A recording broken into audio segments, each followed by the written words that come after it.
Welcome, welcome, namaste. Welcome, welcome. Leo, my brother, long time no see.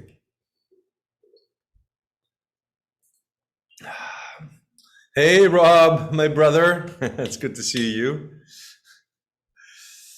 Yasumana, Manula Mama. Hello, everybody. Hey, Jeffrey, all my beloved brothers, I have all the great men. Hi, Welcome, Ray. welcome, welcome. Dealing with a heat wave here, Ray. It has Now been, is the moment that I can say I understand how you feel. yeah, I've been dealing with this heat wave for the last 17 months. yeah, yeah. I hear you, man. I have a hard way The to truth, do it. yeah, I'm the much truth is more. at some point it just gets to be too much.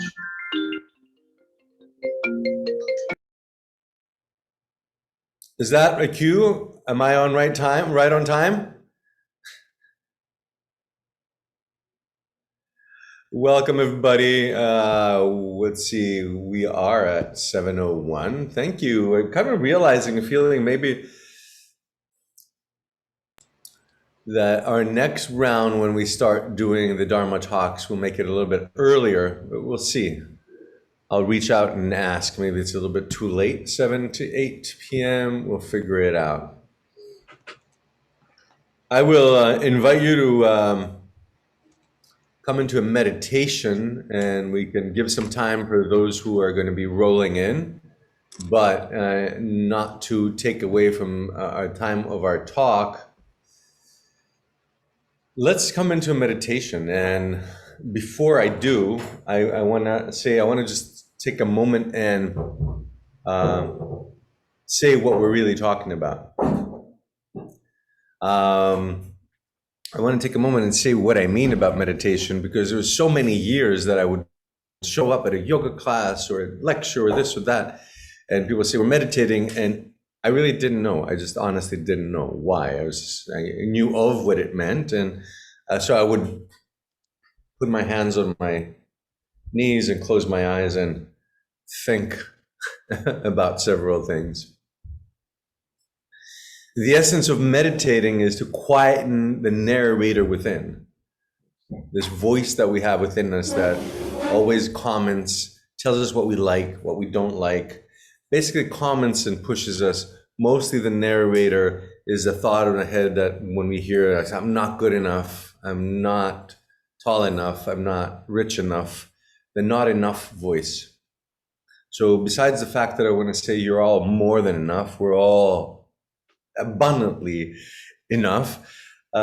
Notice the voice and quieten it and see if you let go of that voice, what is the other voice? What's the other part? And really the mechanisms behind them, the mechanics of what we're trying to stimulate and awaken when we come into quiet stillness is we're hoping to awaken the pituitary gland and the pineal gland.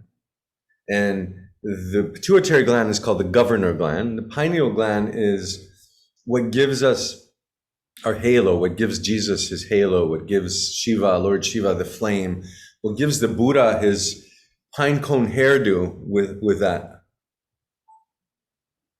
steeple on top. And that is our connection to the spirit, where we enter into our body and where we're in communion with the divine and the place of origin. When we are in a state of meditation, when we can soften, if anything, the voice in the back, the narrator, then we're in a state of receptivity and of discernment. So it's not like I'm in a receptivity that I will just buy into anything. I have really clarity and discernment of what is important to me and what I'm receiving. And I'm able to receive this information. But when I'm receiving this information from a place of pineal and pituitary gland, I'm really receiving an upgrade in awareness and consciousness. Or information, knowledge, the more it's mulched in our heart, it becomes wisdom. The more it's mulched, even more, then it transforms into awareness, consciousness. And that's what we're really looking for. And that's what I really want to share, a consciousness about who we are and what we do and how we act in the world. So with that said, as a intro to why we're going to meditate, let's sit and find the place of meditation. So find a comfortable seat. Perhaps feel your feet on the ground, be grounded. Scoop your tailbone, feel as if you're rolling over the sits bones. Engaging your navel, lift the ribcage up and away from the pelvic floor. Tuck your chin and lengthen up through the crown of your head. Invite the tip of your tongue to your upper palate and a gentle smile at the edges of your lips and the edges of your eyes. And with your next inhalation, invite your hands to your heart in Anjali Mudra in prayer position. And meditation has so many forms and so many layers. The first layer is right there, closing the eyelids. I'm turning inward. I'm not receiving any external information through my eyes. So just notice as you turn in, what are you feeling? What are you sitting in? What's the echo of the emotion you just had the last 2-3 hours, 2-3 days? Or has it been months or years? Are you living in an emotion that's basically coloring everything? Is there one emotion that's taken over? And there's nothing wrong with that. Emotions are all human, or mammalian, I should say. Just notice.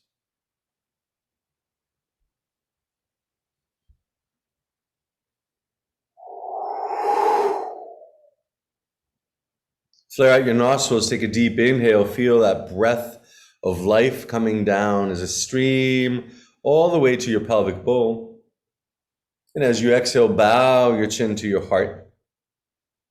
Thank yourself for being here, for being present.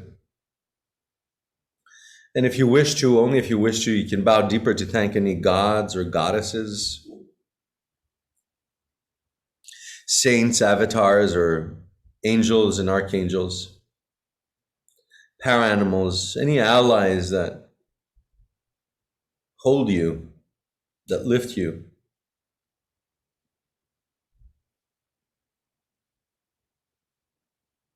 And gently inhale and rise and open your eyes. Welcome once again. Namaste, Horpichai. I'm really honored, happy. Thank you for being here. Thank you for joining me, for investing your time, and for trusting that you may receive something useful. I am here in that space and in that state of wanting to share practical information that can be turned into wisdom, that will be mulched into awareness, that can become your consciousness. I feel we live in a time of over information. When you open the internet, it's just like unfathomable, the amount of information. Any letter you put, any name or word you put, how much can come back. And we're a species that's arrived at this evolutionary place of knowing so much, yet when we look around us, it doesn't seem like we're much more involved than we were when we were Neanderthal. There is a taking from one place to another. There's a lack of consciousness, there's a lack of compassion.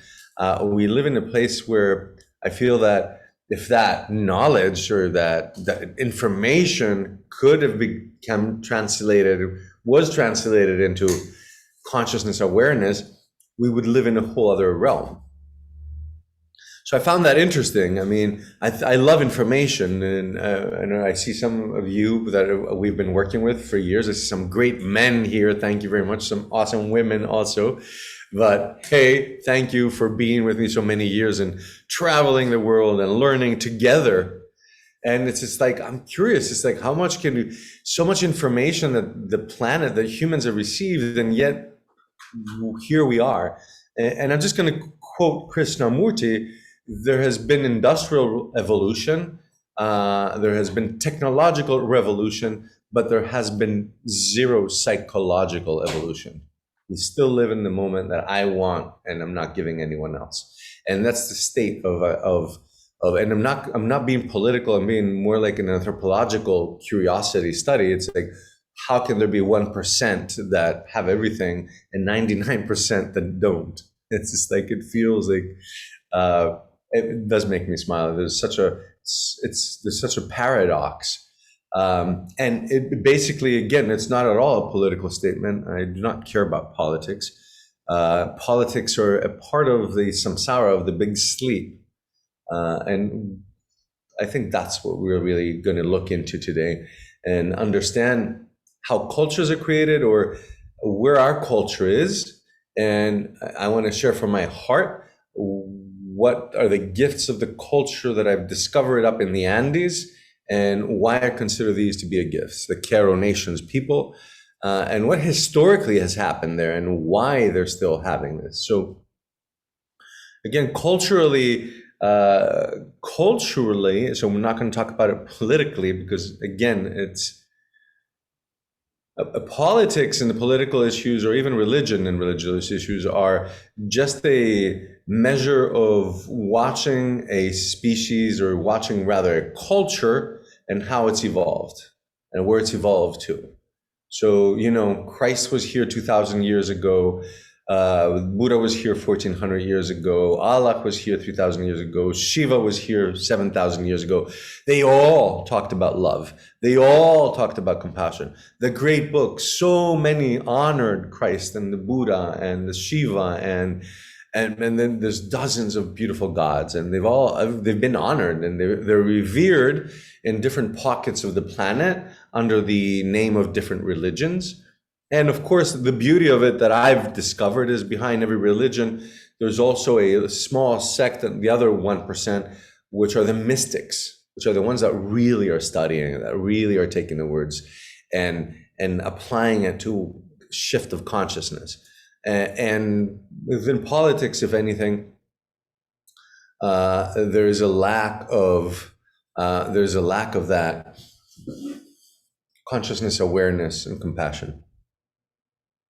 So I may have, and I see some of you guys that we've had these endless conversations together, and one of the things that I realized when I started traveling in Peru, one of the things that I saw was really interesting. I went in Cusco, there's this really huge cathedral in Plaza de Armas, right? It's the cathedral in front of the main square of guns and armor. Awesome. Let's bless all the guns and armor. But that was just a parenthesis. But when I walked into this cathedral, because I love all temples, and I feel the reverence, and I feel the quietness, and it allows my pineal gland to expand, my pituitary to awaken. There was this very big door. It's at least 20 feet high and 12, 14 feet wide, a double that opens like this. And there's this huge stone. I want to say it's like this big, but about 2.5 feet in diameter. And that stone, that round stone, was what they used, because it was round, it was spherical. They would just roll it over and put it behind the door, so they keep the doors open so they don't slam. And eventually, when I went there, I had gone there 2 or 3 times. At some point, I went with one of my teachers, Don Manuel Portugal Aponi, a sorcerer, healer, a curandero. And he said, "Do you see this?" I said, "Yeah." He said, "You know what this is?" I said, "It's a big stone that they use to hold the door." He says, "Yeah, kind of, isn't it funny?" I said, "What's funny about it?" He said, "Well, if you look at the floor," and I looked at the floor, "you'll realize that all this floor is Inca. And this was a huge Inca temple. And they tore down the Inca temple and they built the cathedral. In the Inca temple, they had these big stones, like Stonehenge, like stones have been, since ancient times, recognized and revered by the shamans, of understanding that it's the essential element of what we're built of. We have the whole same nature, take a big stone, add 72% water, give a little breath of God, and here we are. So he explained to me, and it was really funny, because the Cuyas, all of those of you who are mesa carriers, who have done the Jaguar path, and you have your mesa, your temple, and the stones. In every big temple, they had huge stones because they represent big Cuyas. So the kuyas are the what I call, and you those of you who've been with me know, is I call them the Wi-Fi for the divine energy to come in. It's the essence of why the temple is built. So I find it really funny that they tore down the temple, but they really didn't take out the divine. And the mesa, the big kuya, is like still there.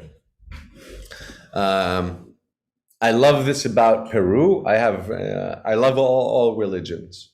And I love this about Peru, that in most crucifix that you'll see Christ, the symbol, and Christ hanging, he's wearing a little, instead of a white thing around him, he's wearing a red mesa cloth. So there is this marriage of two cultures. I'm not going to say two religions, because it's really clear that shamanism is not a religion. We can put it under the name of paganism, but I don't know that even if in our language or our understanding of the word paganism, if it really applies. The two cultures, let's say, and they're both looking at the divine. When I was diagnosed with cancer, it came really out of the blue, and and the more I live and the more I work with clients and help people through these difficult circumstances, I've realized that that's how it always is. It's like you're living your life, and then all of a sudden someone tells you, "Oh, well, you have this or that," and for me it was 90 days. You have cancer; it's spread everywhere. You got 90 days tops.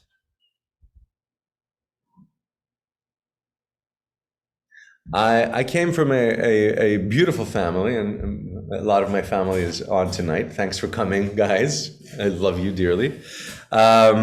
We were steeped in arts, culture, into literature, into music, into all these beautiful things.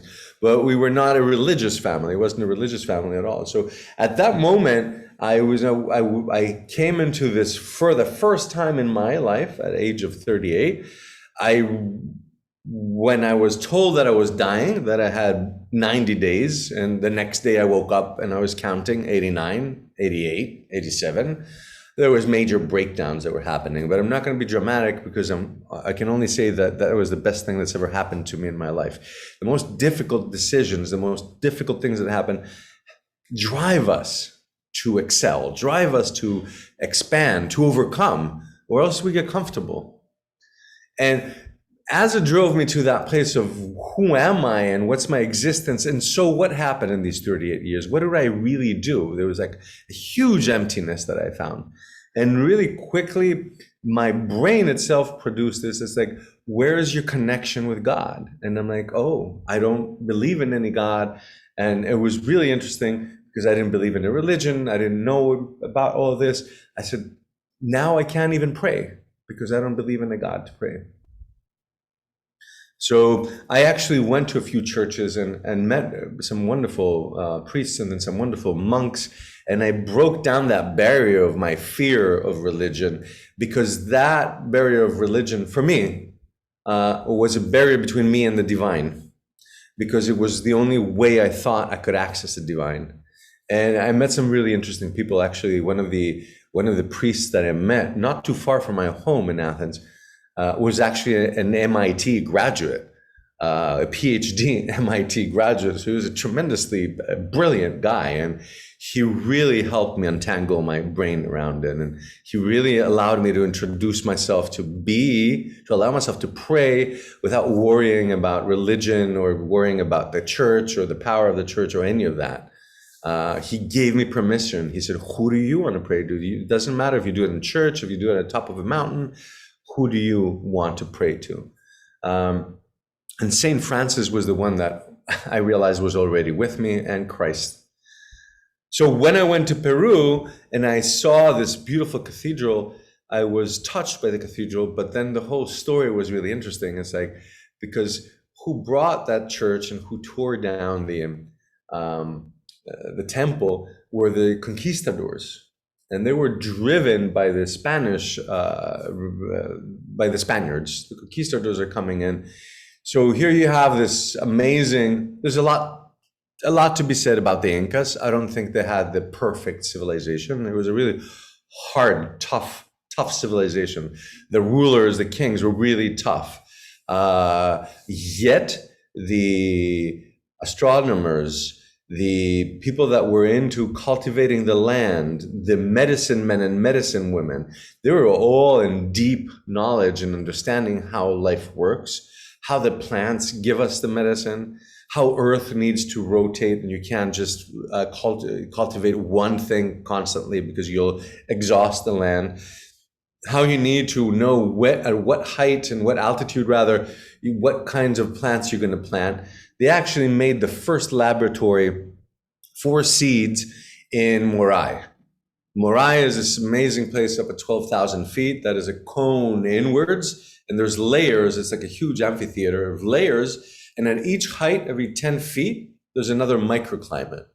So that's where they did most of the corn. Corn in the lower parts, they would sell that as seed for people in the lower parts of the Sacred Valley to plant, to create their corn plantations.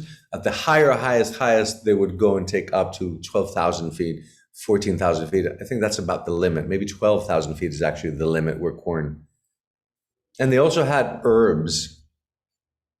So they really experimented and studied. They were really sharp in their studies. You know, we come in the 20th century, and because of Industrial Revolution, we think that we were the smartest people that ever walked the planet, and that's not true. Science goes back 7,000 years. The science of Ayurveda, the science of yoga, the science of Chinese acupuncture and botanology, herbology, medicines that still more than half of the population of the planet is still thriving with, equally with us. Yeah, sure, there's people that go into hospital in India or China or Africa that will die, but I can tell you that there's people in America and in Europe that go in the hospital and die. And sometimes, and I have doctors here to to nod if I'm right or wrong. Thank you for being here, Dr. Oswald. What I realized is that I needed a connection to my truest self. That's where I felt really hurt. My mind spun around. And again, this is not to create a drama, because I'm absolutely healthy. I'm actually an inch taller. I am thriving in my life. I am right on doing exactly what I love to do most. What I love to do most. And this is it right here. Understanding, studying, and sharing these studies. And I realized that in order to connect with my deepest self, because I felt this emptiness when they said you're going to die, it's like, who was I? What did I do? I mean, I was a great photographer. Hurrah, hurrah. It really didn't really make it. It's like that feeling great and famous because I did shootings for Vogue covers really did not matter at that moment. And I think Steve Jobs spoke to that towards the end of his life. What matters is your connection to your soul, your connection to God, your connection to your family. So when I went to Peru, it was awesome that I went in a church and also find this Quero tradition in it. And within the first week already, walking higher into the Sacred Valley, I met Don Francisco. And I'm like, wait a minute. I'm asking St. Francis to lead me and find someone that can heal me. And here, this guy, Don Francisco, I'm like, okay, San Francisco. And of course, he loves St. Francis. And we talked about St. Francis so much. There was stuff that I had studied and shared about St. Francis' life with Francisco. And he was just so, I would say, both entertained and grateful to learn more about this other guy with his name. And here we are. This is where I've discovered something really interesting, that I had been influenced. We all have. I have been influenced by the Spanish Inquisition, and I had been influenced by the Dark Ages. Because what happened in the Dark Ages was an amazing phenomenon.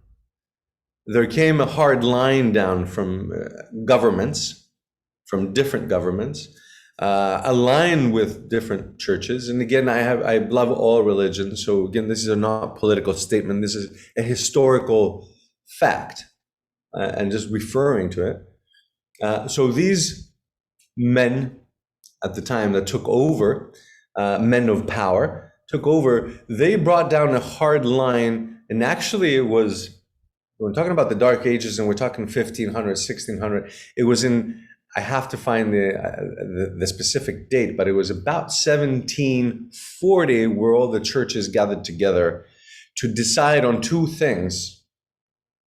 Do animals and do women have a soul? This is yesterday. This is 7040. Did you guys hear that? Do animals and do women have a soul? So let me tell you what happened with this. It took 24 hours. The next day, they all said the animals do not have a soul. Animals do not have a soul. It took a month. But ladies, women, mom, my beloved sister, my wife, my beloved friends, after a month, they decided women do have a soul. You just like barely made it. Barely made it. And I'm sorry I'm laughing because it's like, I don't want to cry. I just don't want to cry because this is like really like humanity's intelligence is like we overestimate it. The conviction of animals, the conviction of the feminine, and the conviction of magic brought darkness to all of Europe and to all of America. It brought darkness to these cultures that were created in the name of trying to evolve instead of going closer to God, which is God is, with whatever name you want to use, in every blade of grass, in every leaf, in every bark, in every running stream, in every fox, and every eagle's eye. God is omnipresent. There is no place you can go where God is not. Yet there they pull back and they say, God is where we tell you where it is, where God is, and is not in these places. These are inferior beings, and anything that you see is not magic. God is not magic, and anyone that deals with magic will be put to the fire, to the pyre. And we have these hundreds of years of persecution of magic. So what happened is like, you know, what happened is they took away awe. It's like, because if you ask me what magic is, join me in a sunset here on the beach. It is just absolutely magical. It is absolutely magical. The sunrises, the water, how it changes the color, these like the vast Pacific Ocean that changes moods. This is like magic and divine at the same time. So those were separated. Magic was separated from the divine. The divine was only a place we could come in contact with through a third party. And I've experienced it myself because I was lost and I needed to find a priest, I needed to find a monk. And I'm grateful to them because they were wonderful people and they guided me wonderfully. They held me in the moment of difficulty of my life. But here I meet this Francis, Saint Francis, and he begins to talk to me about the earth, and he begins to talk to me about the plants, and about the river Urubamba, the sacred river, the sacred valley, the sacred mountains. There is nowhere and nothing that they don't talk about that is not sacred. The recognition that everything is sacred. And I'll pause right here, and I'll say we have a home joke. The Queros are the direct descendants of the Incas. When the conquistadors arrived, they said, we're not doing this. We are seeing what this is all about. And they fled up to the mountains. And they went and lived 16 to 18,000 feet. How hard can that be? To live at 16 to 18,000 feet. Only potatoes grow. And only llamas can survive. So they've survived for 500 years on potatoes, llamas, and vicuña and alpaca. These are all the same family, basically, of animals. They survived on the water from the glaciers. They survived from the very few herbs as medicine, as the medicine cabinet and their pharmacy to help themselves. They survived because they had a cause. And this is something I've seen with people. Like I had my cancer, and people that are working with diseases that are incurable. When we have a mission, we immediately increase our chances by 50%. When we connect with the divine, we increase our chances another 50%. When we have people that help us and are giving us, are holding our hand, and we're receiving love, we're receiving affection, we increase our chances another 50%. So your 90% now is down to 10%. I'm grateful to the Keros, and you'll know now it's my mission to share the Kero Nation's people's culture, tradition, ceremonies, and way of being with the entire world. I loved photography, but I never knew even to the word mission. I thought mission was only for soldiers going on a mission or secret agents. Now it's my mission and it's my Dharma, and I walk with it and I share it, and this is what I breathe, this is what I wake up to, this is what I sleep to. And again, I see 3 or 4 of you that are here, that 5 of you that are here that have been with me next to me for years watching me. I will continue to do this, and that is a major reason this summer we're doing the shamans. I'm totally inspired. The Andean Shamans Summit, to bring them, since I can't bring them to the United States, to bring them online to share and have these people, these men and women talk. Because the heart and the essence to kind of like put these pieces together for you is that these people didn't have to go what we went through. The first thing they honor is the feminine. The first thing they honor, they wake up. I wake up with Saint Francisco, with Don Sebastian, who many of you have met, and they kiss the earth. I'm like, it's dirty. And they look at me, it's like, what's wrong with you? This is what you're made of. The only dirt that exists in cities. The earth itself is never dirty. It's soil, it's beautiful. It has beautiful elements to it. So as they hid in the mountains, they kept this treasure alive. They kept this treasure that wasn't changed. They kept this language. Our language has changed. Our language is defined by the fear we had.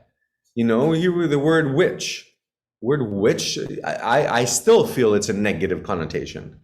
Yet it's not. Originally, it was not a negative connotation. The word witch means someone that knows how to heal by moving energy. But now you hear witch and you think of that woman with a big nose and the fuzzy hair that's like doing black magic. And that's not the truth. Now in Mexico, we call brujos and brujas. They are medicine men and medicine women. So the beauty of it, to come to the beauty of this, is that discovering these people, not only now did I start learning things that I didn't know, but first of all, I will repeat, for those of you who have heard it again, thanks for hearing it again. When I said, please heal me, I'm dying, they said, we can't heal you, but we can train you to become a shaman and you can heal yourself. Yet another trick up the trickster's sleeve, the wonderful, sweet shamans. The essence is that what they trained me in is to connect with my true essence, with my heart. They rewired my brain because it was all up here, and they basically shut down a lot of that and brought all the attention down here, and I started feeling who I truly was. And then they started connecting me. We went to these caves, we went to these big trees, we went to this is where God lives. We went to this river, Madre de Dios, to bathe in the river that's called the Mother of God, to bathe and drink of the water to take away the cancer. We went to these caves to stay in darkness for a few days to like allow for the healing to be taken to the underworld so I can emerge new with light.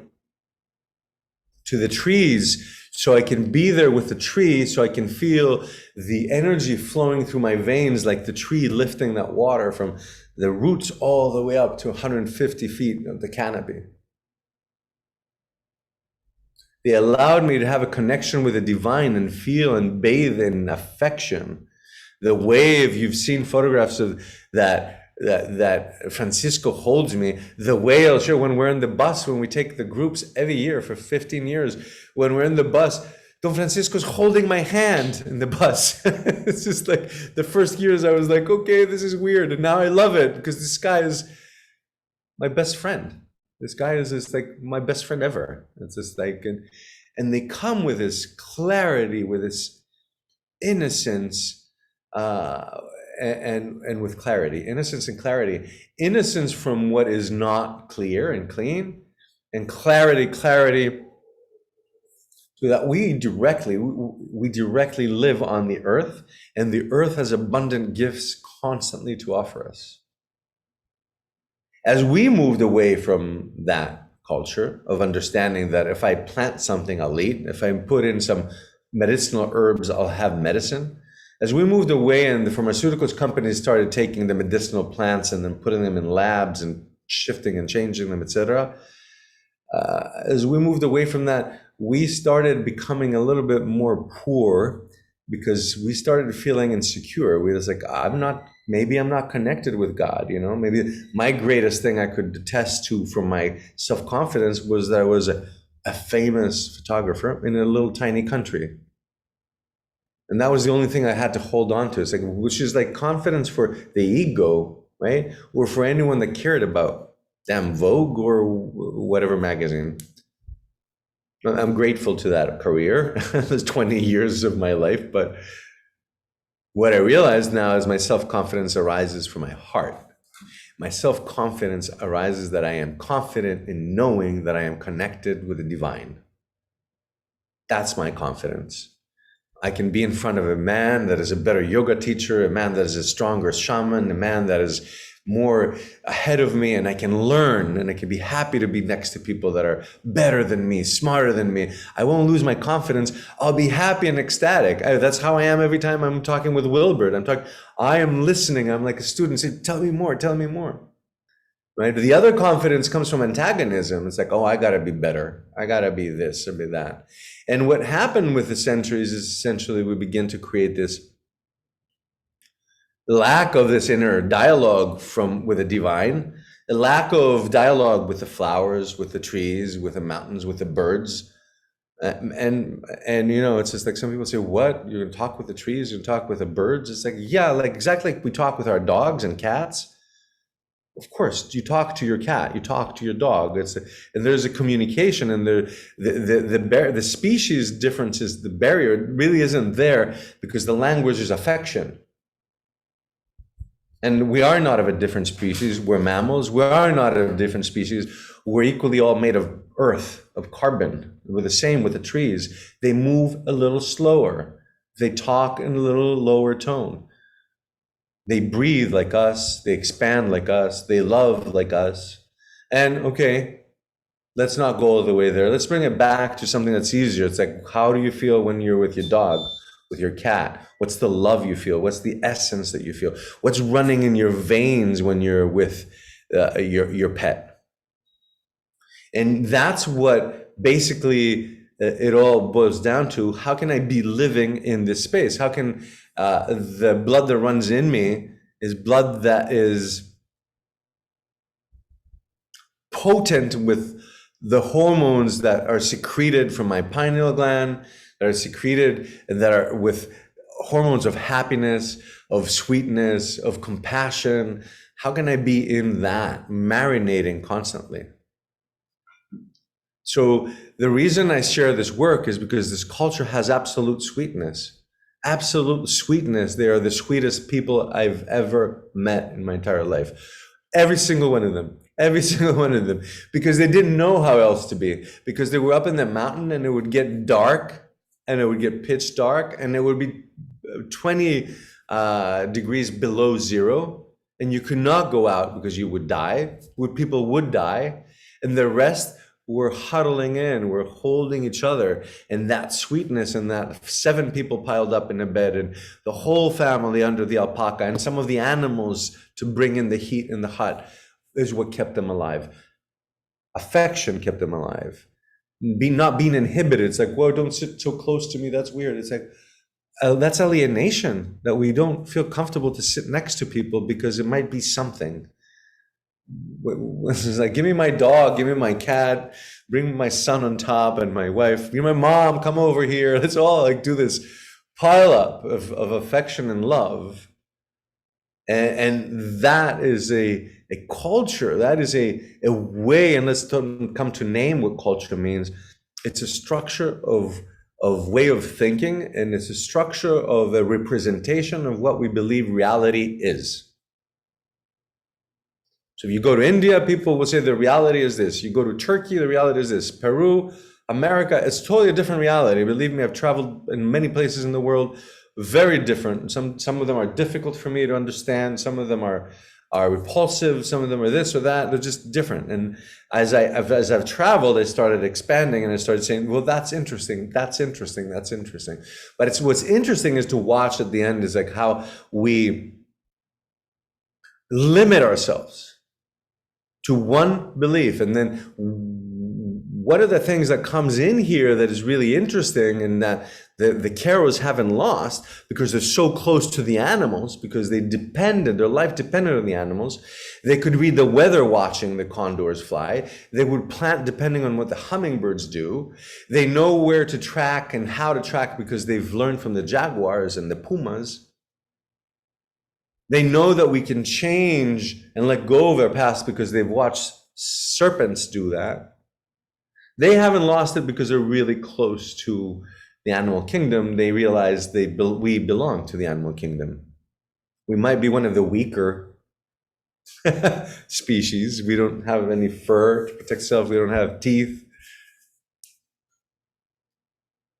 But the essence of this culture is, and why I believe it is important to not only preserve it, but to spread it and share all these tools that we teach the Jaguar Path, all of these words that these men and women have to say, is because they come with a language that is before the Spanish Inquisition. They have not been scared. The language hasn't been scared to change words, to eliminate words, to have fear behind some words.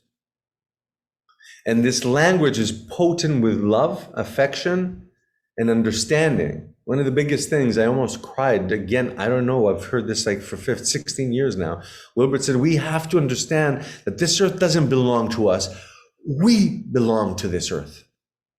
We are a small part that, and we are born of it, and we will die in it. We come from it, and we return in it. And in the meantime, it just gives us all these gifts, fruits, vegetables, flowers, everything. Emotions, sensations, sunsets, rivers, oceans to sail, waterfalls to jump off, joy. It's just like, it's so much richness. And yet, because we are disconnected, we live in lack. I said it was about the third or fourth year I was there with a friend that I made that lived there, an American woman that lived there in a village of Pisac. And I still feel that I couldn't live in Peru. I love spending a lot of time there, and every year I've been there for all this last 16 years. So I've put in time in all these years, but chunks at a time, and really focused with the shamans. But I said, we were passing by this place, and there was just like, you could tell these people didn't have food. And I said, my God, there's just so much poverty here. And she just looked around me and she says, you don't know what you're seeing. And I said, excuse me? She said, this is abundance. This is abundance. You don't know what you're seeing. And it took me a while to understand it. I'll be honest. It took me a while. It took me another year or 2 years. Because what we have in the Western world is not abundance, is lack. Is lack. That I want to, that is we live in lack, and the lack is because of the absence of God within. So we're trying to fill it up with all these things that we've created. And the other thing that I realized living here again in a third world country this last year and a half, and which I love, it took a while to get used to not having a supermarket, as the supermarkets here are like, so it's really funny what the difference is. It was really quick for me to understand that what we don't have in the United States in these supermarkets, or used to have, or what that reality is, that's not abundance. It's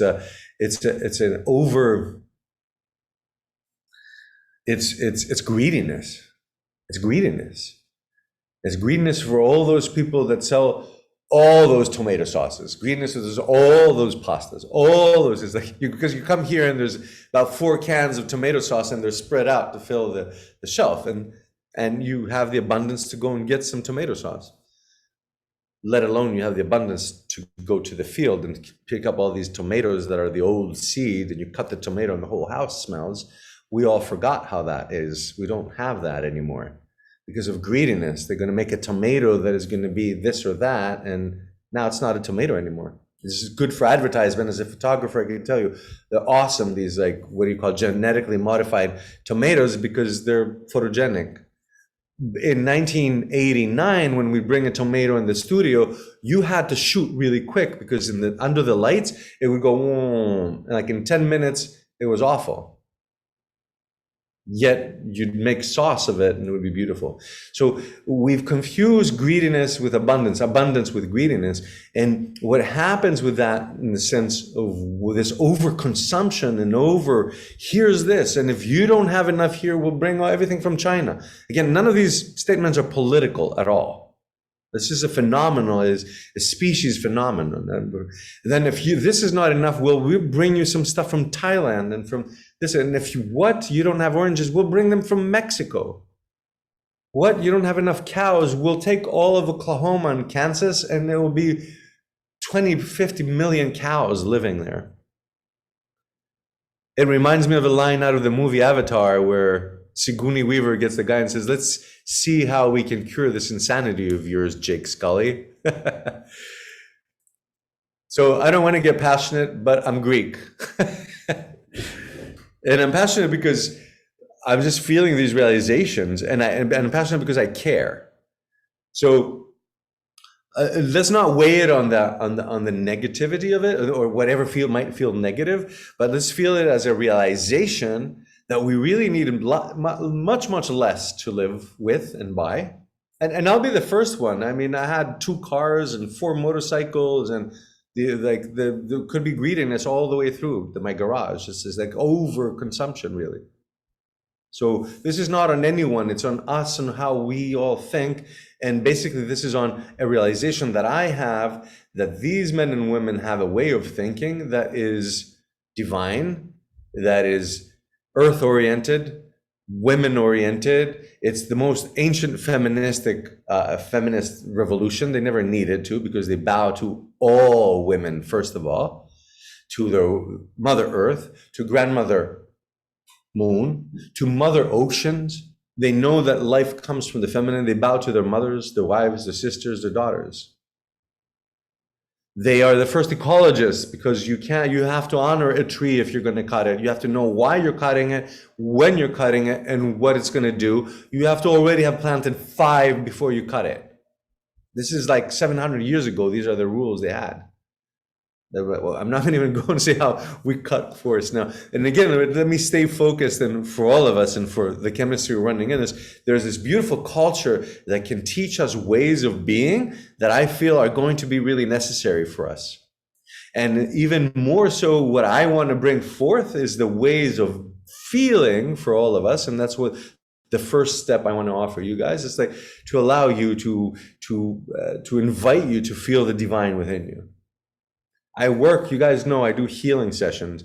There is not one healing session for my cancer patients to a person that has some trouble at school.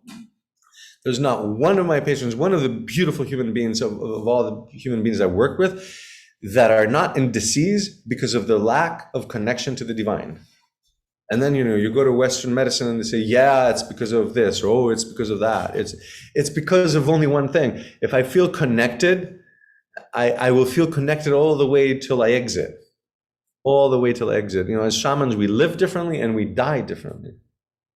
So this beautiful culture offers us these ceremonies.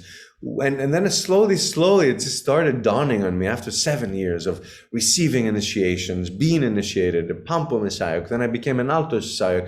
And 3-4 years ago, they gave me an honorary initiation of the Kurak Aluek, which is the visionary, the seer, a teacher that teaches through the world. And I don't take this lightly, because it's big, and because the world is big, and because it is so important. Ceremonies allow us to live in integrity. It's like any ceremony you go to, and I know this for all of us because it's how we function and how we think. Enter into any church. Enter into a Christian church, enter into a temple, an ancient temple in Greece, going as a tourist, enter into a temple in Peru, or enter into the pyramids. What immediately happens to all of us is we switch to reverence. Would you agree? Is that what happens to you? Let me see, just so I don't speak to you. Let me see hands. Do you feel reverence when you go into a temple, even if it's not your own belief? It is innate in us. And you know why it's innate? Because God is within us. And we recognize these portals by the name of church, by the name of temple, by the name of mesa cloth, by the name of sunset and sunrise. So I feel one of the most beautiful things that they teach us is, and that has really shifted my life, and I feel that I'm not, thriving on all levels, and I say this humbly and I'm grateful, but I feel the reason that I'm thriving, and let me say something as a parenthesis, hoping not to get not too personal, but we got stuck here, and then a few months later, just a few months ago in January, we realized we can't hold our house. We have to lose it. We have to give it back to the bank. We have to just let go of the cars, let go of everything. Now, I'm saying this really quickly and parenthetically because within that, we are thriving. Because if I were to keep my Western mind attitude of greed or of overconsumption, I would say I lost something. Well, I have gained so much freedom, and I have gained so much energy, and I've gained so much clarity. I've gained so much time that it is just the sweetest thing ever. And to be honest, also, this is the second time this has happened in my life. And both times when I left in Greece with a backpack to travel through the Americas, throughout the United States, Mexico, and Peru, where I really found myself. And this time, once again, and our joke is, we had two backpacks. We have one wedding dress because we came here to get married, and a lot of yoga clothes. And somehow I knew to bring two lights to film. And there's nothing more liberating, because when they talk about the relationship to Earth, and when we talk, and again, coming from what I felt, it's like there was some satisfaction that I got to get a newer car. And that satisfaction was filling something that didn't need to be filled. Now that satisfaction is replaced with the satisfaction of walking through the paths, of diving into the water. And this shift of satisfaction from it's the material things to the things of nature is huge, because it doesn't change only how you act, it changes your whole chemistry, it changes how you feel.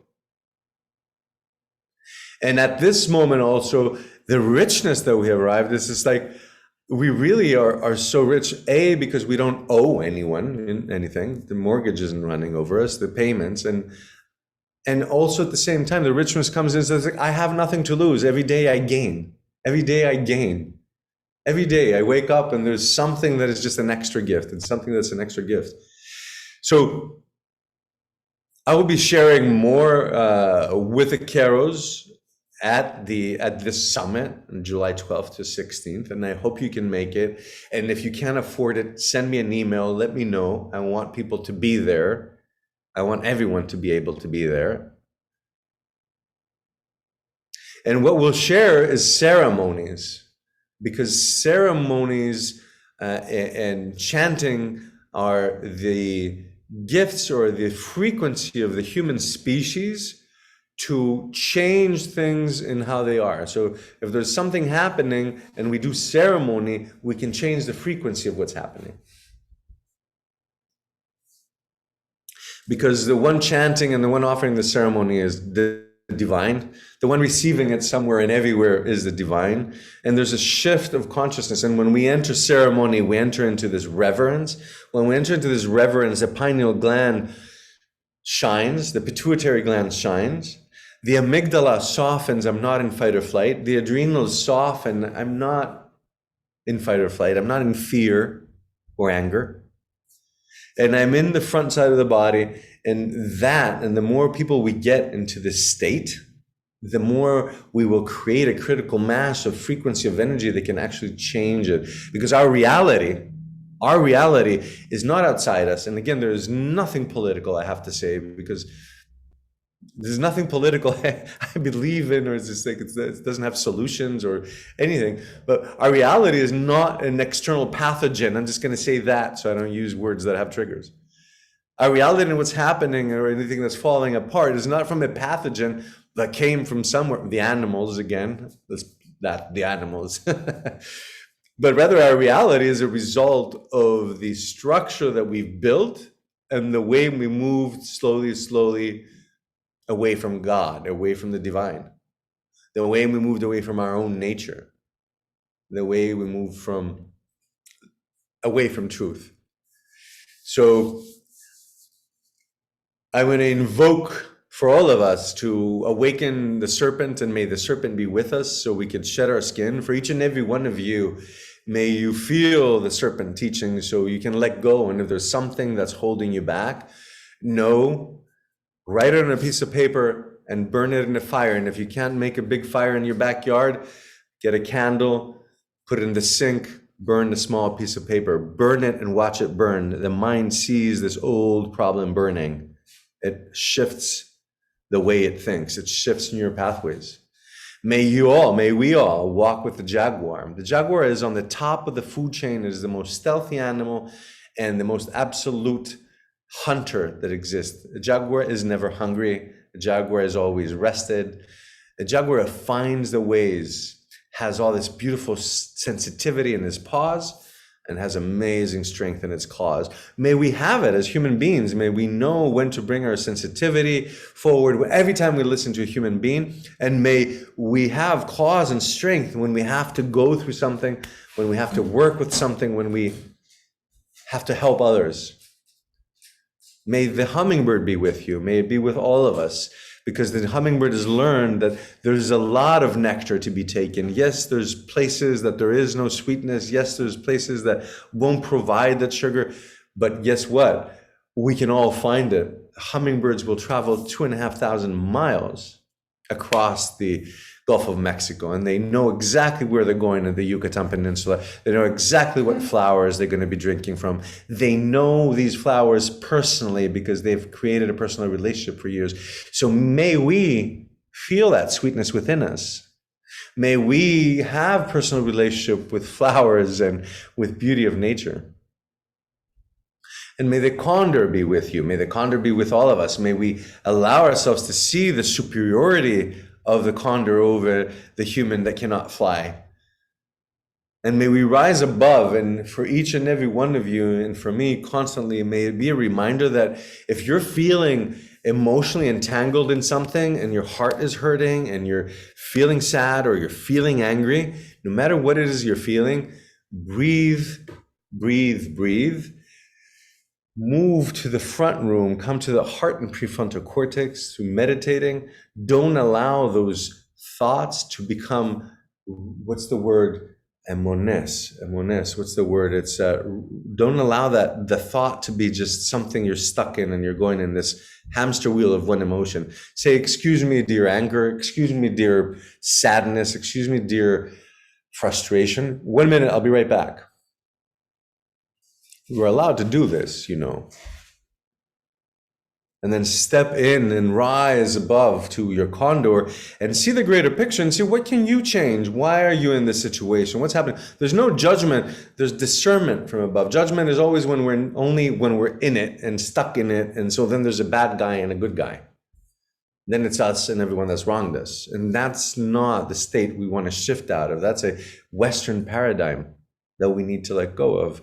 And I hope that, and I wish you the condor to be with you, to rise above, and the eagle. So in the summit, I will invite obsessions. Thank you. I got a dictionary here. When we become obsessive with thoughts, and if I were here with my buddies from the Chinese medicine school, they'd say that's spleen energy that's not functioning well. So we need to go and find some herbs to soften our spleen so those emotions can, because I was angry for 10 years. I thought I was angry because I was really right. It wasn't because I was right. It was because I was just not letting it go. It was living in the past. And then I would ask 10 friends and they were like, you're right. So all my friends allowed me to stay in this until I developed cancer because of all this stress inside my body. So I'll bring it home and close tonight and say that I will ask the elders in the summit to share the Inca prophecy, which was that there will be a day that the condor will fly with the eagle. And I believe and I feel that we are part of this prophecy, where the condor medicine of the South, of the Incas, and the eagle medicine of the American Indians that lived in the Americas for centuries before white man came, that now they're spiraling together. So we're bringing these two medicines together, and it is time that we're awakening, all of us together, our love for nature, our compassion for ourselves, and our understanding and forgiveness for others. I hope that this is useful, and I hope that it is not only knowledge, I hope it's immediately transformed to wisdom, and I hope by tomorrow morning you'll wake up and it will be consciousness awareness within you. Thank you all so much for being here again. I'm grateful for your presence and for being here with me, all my beloved brothers and sisters, and for being a point of reference through all these transitions. And just seeing your faces make me smile and make me feel the love. Thank you all. If again, the summit is happening July 12th to 16th. If for whatever reasons you're not able to afford it, shoot me an email and we'll make it happen. Thank you all so much. Namaste. And as the elders say, maybe please, I'm going to invite you to unmute yourself. This is a tradition that was set forth by my beloved brother Leo Ryan, who said, Ray, it's chaotic every time everyone says Horpichai. I love the chaos of everyone's voices. So, Horpichai. Horpichai. Horpichai, Horpichai. Thank you all so much. Good night. Hope to see you all soon. Wednesday at the medicine wheel.